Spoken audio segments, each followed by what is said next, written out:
If you're looking to boost your English in a fun and easy way, you're in the right place. I'm Eric. And I'm Lisa. In every episode, we break down English words and phrases, making them simple to understand. So, grab a snack, sit back, and let's dive into today's words.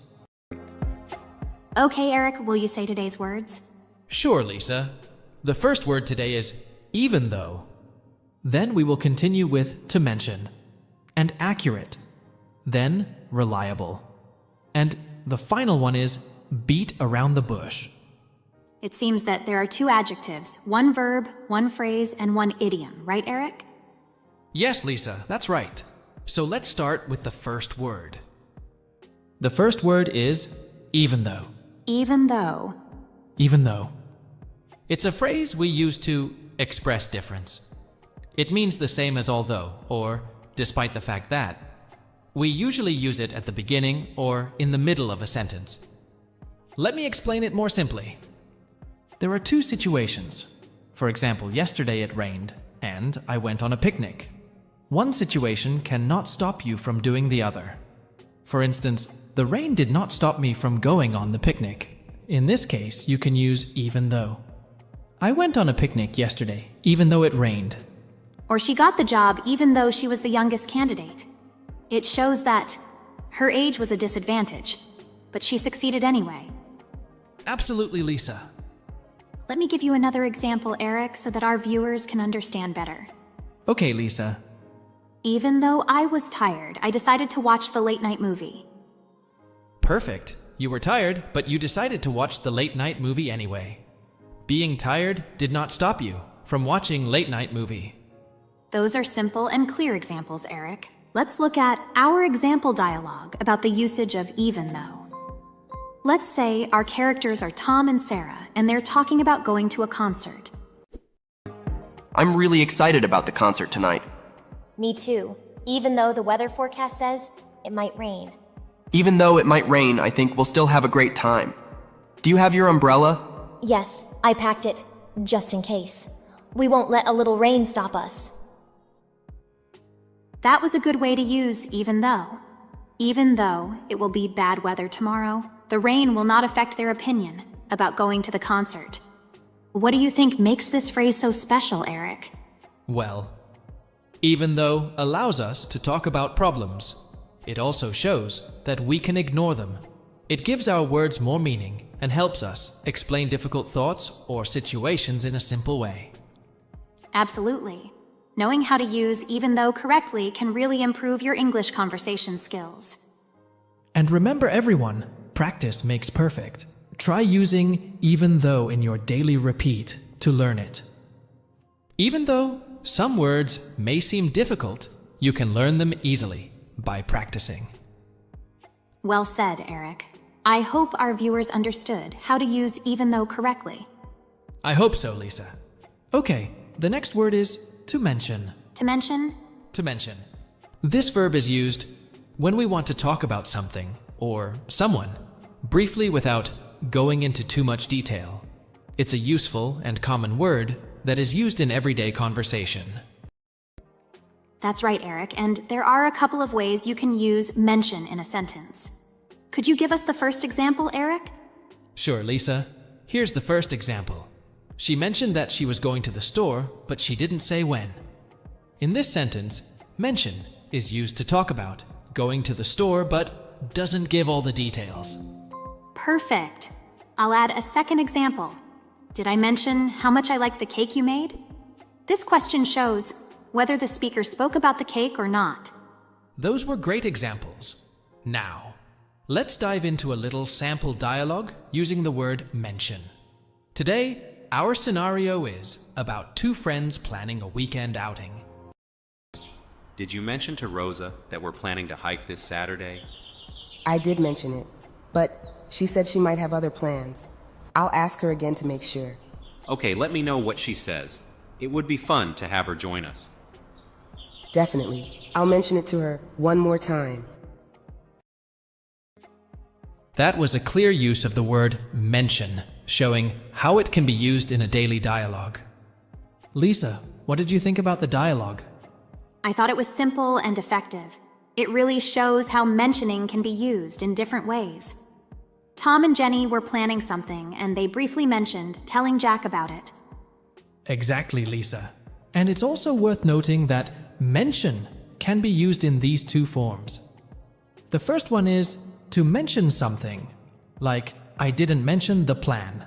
The second one is to mention that, like he mentioned that he was having problems, but he didn't explain. That's a great grammar tip. To mention is really versatile. Eric, do you think people often forget to mention important details when they talk? Sometimes, yes. It's easy to think everyone knows what you mean. That's why it's good to check if you've mentioned everything necessary, especially in plans or instructions. Agreed, Eric. Well, it looks like we've covered the word mention quite thoroughly. Let's move on to the next word. The next word is accurate. Accurate. Accurate. It's an adjective.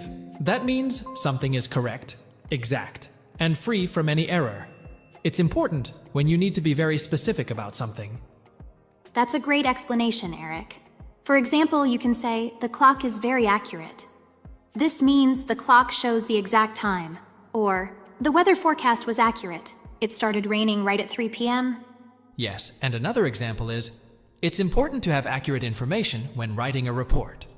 This means the information, numbers, etc. must be correct and true. Now let's put accurate into a sample dialogue. Imagine two students discussing their homework assignment. Did you get the results of the science experiment? Yes. I double-checked everything to be sure our measurements were accurate. Good, because accurate data is very important. Absolutely. I checked twice, and everything was accurate. Notice how both used accurate. Julia emphasizes the importance of checking measurements so they are free from errors, and Sam mentions the importance of accurate data.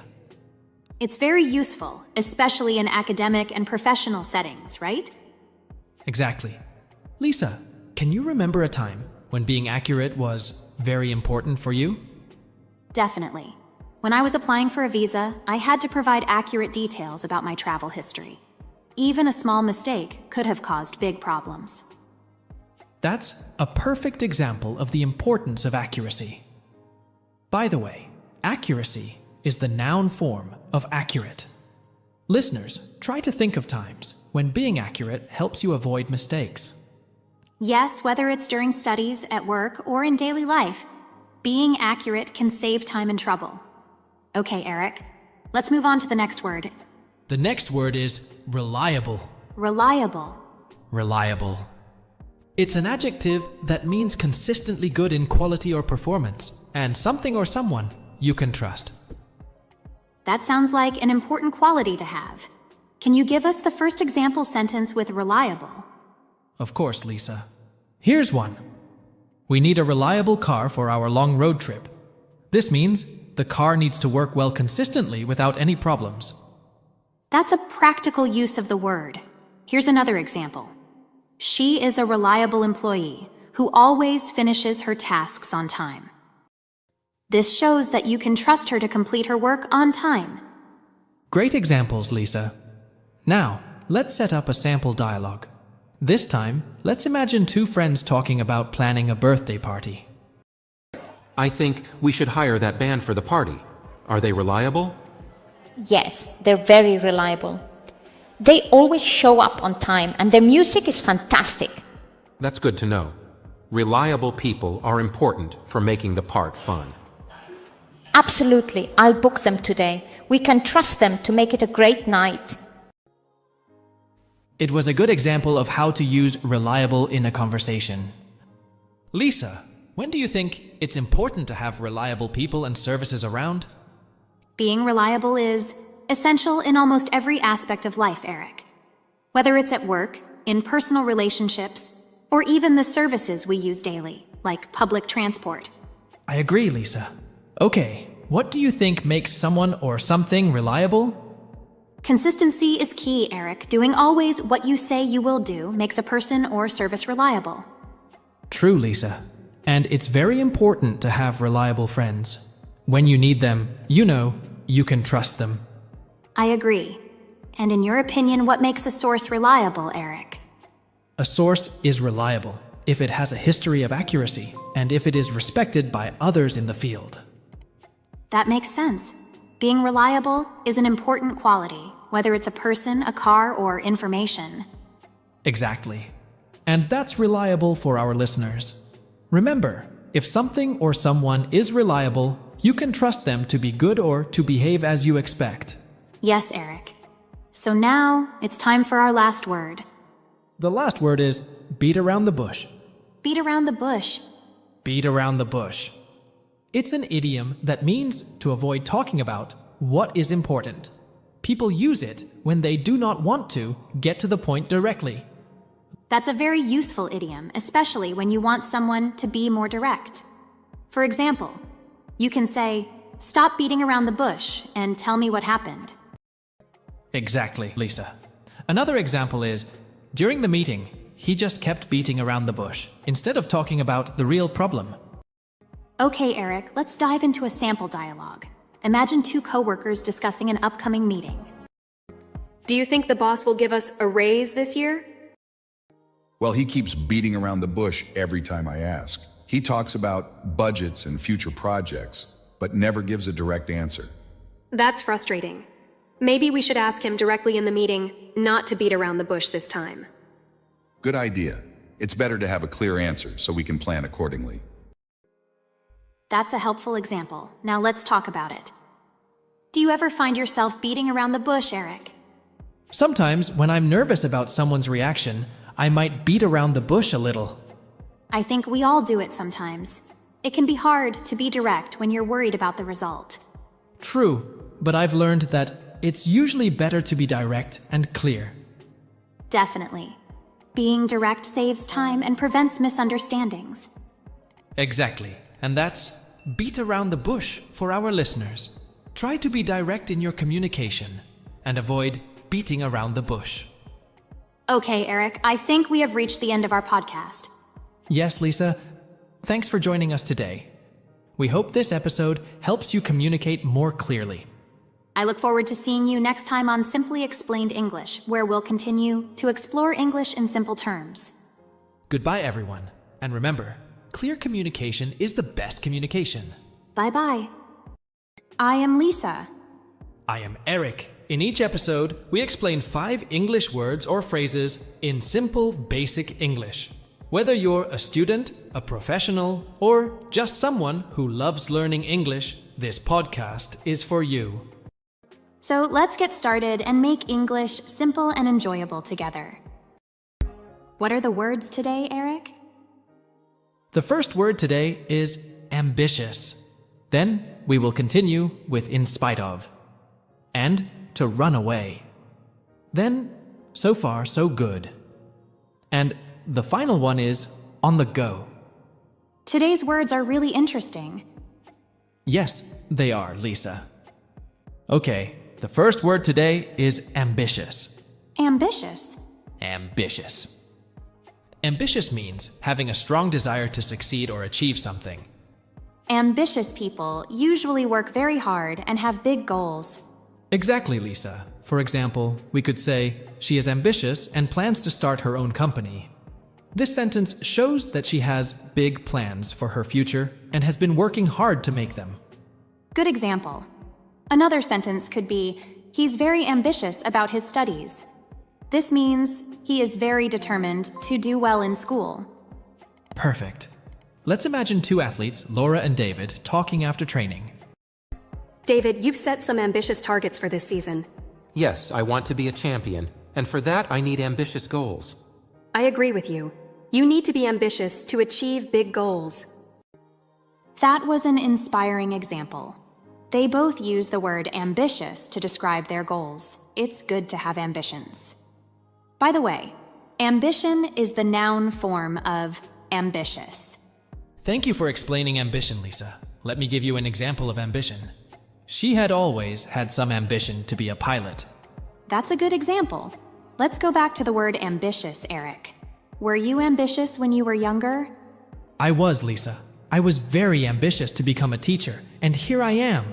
What about you, Lisa? Oh, absolutely. I was ambitious about learning languages, and now I can speak 2 foreign languages. It's always good to hear how being ambitious brings success.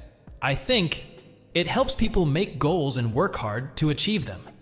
I agree. Ambition can help us achieve our dreams. But do you think there is a difference between being ambitious and being too ambitious? That's a good question. I think being ambitious is good, but being too ambitious can be stressful. It's important to have a balance. What do you think, Lisa? I think the same. We should be ambitious but also take care of ourselves. As you said, being too ambitious might be very stressful, and it can negatively affect our lives.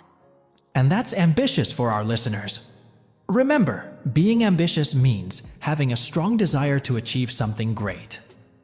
Let's move on to our next word. What's the next word, Eric? The next word is in spite of. In spite of. In spite of. In spite of is used to show differences or difficulties. It means the same as despite, and it is similar to the meaning of even though, which we explained in video number 43. That's a very useful phrase. We use it to describe a situation that might be surprising because it happens even though it is difficult. Exactly, Lisa. For example, you might say, in spite of the rain, we went for a walk. It shows that even though it was raining, which usually stops people from going outside, we still went for a walk. Another example could be, she could not pass the exam in spite of studying hard. This means she studied hard, but could not pass the exam anyway. Remember, in spite of is a phrase, and it is often followed by a noun or a gerund, verb plus ing. For example, you can say, in spite of the bad weather, the rain, or in spite of feeling sick, or studying hard. Good grammar point, Eric. Now let's hear in spite of used in a sample dialogue. This time, imagine 2 co-workers, Mark and Tina, discussing a project at work. Mark, how's the project going? I heard there were some problems. It's going well, in spite of those problems. We managed to find another solution at the last minute. That's impressive, especially in spite of the tight deadline. Do you think we'll finish on time? Yes, I'm confident we will. The team is working hard in spite of these problems. That was a nice dialogue.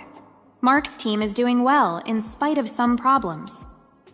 Eric, do you think it's hard to do things in spite of some difficulties?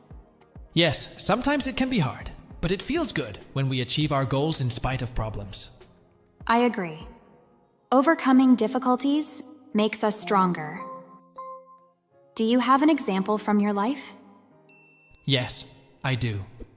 I was once studying for exams in spite of being very tired. It was tough, but I did well. How about you, Lisa? I once went hiking in spite of the rain. It was challenging, but the view was worth it. That's the power of in spite of. It shows our determination or effort. So, listeners, remember to use in spite of when you want to express that you overcome a problem or difficulty. All right, now let's move on to the next word, Eric. The next word is to run away. To run away. To run away. It is a phrasal verb. Yes, Lisa. To run away means to leave a place quickly because you are scared or don't want to stay. For example, if you see a big dog and you are scared, you might run away. For example, the cat ran away when it saw the dog. Another meaning is to avoid dealing with a problem. She ran away from her responsibilities, or most of the students ran away from him when he tried to talk to them. Good examples. And a quick note about grammar. After run away, we sometimes use from, like your example. And another one, people ran away from the burning building. Let's put to run away into a dialogue. Imagine a scene where 2 friends are discussing a recent event at school. Did you hear what happened to Sarah during the meeting? She ran away in the middle of the conversation. Yes, I saw her. She looked really upset. Why did she run away? Later, she told me that she felt really nervous and just needed to escape for a bit. I hope she's okay. It's hard to see someone run away from stress. Yeah, I'm going to talk to her later and see if she needs any help. That dialogue really shows how to run away can be used in different contexts. It does, Eric. The first run away in the dialogue means that Lisa ran away from the meeting place. She ran away in the middle of the conversation. This is the literal meaning. The other one means that she is running away from stress, which is a metaphorical meaning. Yes, Lisa. Good explanation. Eric, have you ever wanted to run away from something? Sometimes, Lisa. Like many people, I've wanted to run away from difficult tasks at work, but I try to face them instead. What about you? Actually, like you. Sometimes I want to run away during some tough times, but I try to calm down and focus on what I do. Speaking of running away, according to the news, thousands of children run away from home each year. It's very sad, isn't it? Yes, it is, Lisa. Something should be done to deal with this problem. I agree, Eric. Okay, it's good for our listeners to understand that to run away can be literal or figurative. It can help them express feelings of escaping or avoiding. Okay, let's move on to the next word. The next word is so far, so good. So far, so good. So far, so good. We use this expression to say that things have been going well until now. It's a really positive phrase, isn't it? It suggests that although more time is needed to see the final result, everything is fine for now. We need more time to see the final result, but it means that everything is going well so far or until now. Exactly, Lisa. If someone asks you how your new job is going, you could say, so far, so good. This means that everything has been going well up until now. Another scenario could be during a long drive. You might check in with your passengers and say, so far, so good, meaning the journey is going smoothly without any problems. Now let's put this expression into a dialogue.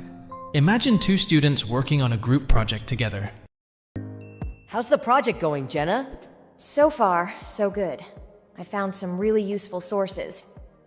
That's great to hear. I'm making good progress on my writing side. So far, so good. Perfect. If we keep up this pace, we should finish earlier, we plan. That was a nice dialogue. Eric, when do you think people use the phrase so far so good? People use it when they want to say that everything is going well up to a certain point. I agree. It's a simple way to say that things are fine until now. Do you have an example from your life? Yes. When I started learning to cook, I sometimes said, so far, so good, after making each dish successfully. How about you, Lisa? When I was learning to drive, my instructor often said, so far, so good during our lessons. It made me feel more confident. For everyone learning English, try using this phrase when you want to express that things are going well until that point. It's a useful, optimistic phrase. Well, it's time for our last word today. Yes, Lisa. The last word today is on the go. On the go. On the go. On the go means to be busy and active, moving from one place to another. It's used to describe someone who is always doing something or going somewhere. For example, you might say, she is always on the go from work to the gym to meeting friends. This means you eat while commuting or rushing to work because you don't have time to sit down. Absolutely, Lisa. Another example could be, he's always on the go, juggling school and 2 part-time jobs. This shows that he is constantly moving from one task to another without much downtime. Let's hear how this phrase works in a dialogue. Imagine 2 friends catching up after not seeing each other for a while. Hey Sam, how have you been? I haven't seen you in ages. Hi Nina, I've been good, just always on the go. How about you? I'm the same here. I'm always on the go. Work has been crazy and I joined a dance class as well. Sounds like you're keeping busy. It's tough, but fun to be on the go all the time. Absolutely. It keeps life exciting. That dialogue shows both friends are leading busy lives, constantly on the move. It really does, Eric. Using on the go helps express that they are busy and active in their lives. Do you often find yourself on the go, Eric? I do, Lisa. Between recording podcasts, attending meetings, and going to the gym, I'm always on the go. What about you, Lisa? Between work, volunteering, and social commitments, I cannot find time to sit down. It's important for our listeners to understand that on the go can be used to describe their busy lives in English. It's a useful phrase for everyday conversation. Indeed, Eric. Even though it can be tiring, some might think it's living a full and busy life. We hope this discussion helps you understand how to use on the go. I guess that's the end of our podcast. That's all for today's episode of Simply Explained English. Remember to repeat the new words in your daily studies. And thank you for listening. And don't forget to tune in next time for more easy and fun English lessons. We hope you enjoyed learning with us. Until then, keep practicing and stay curious. Bye-bye. Bye for now.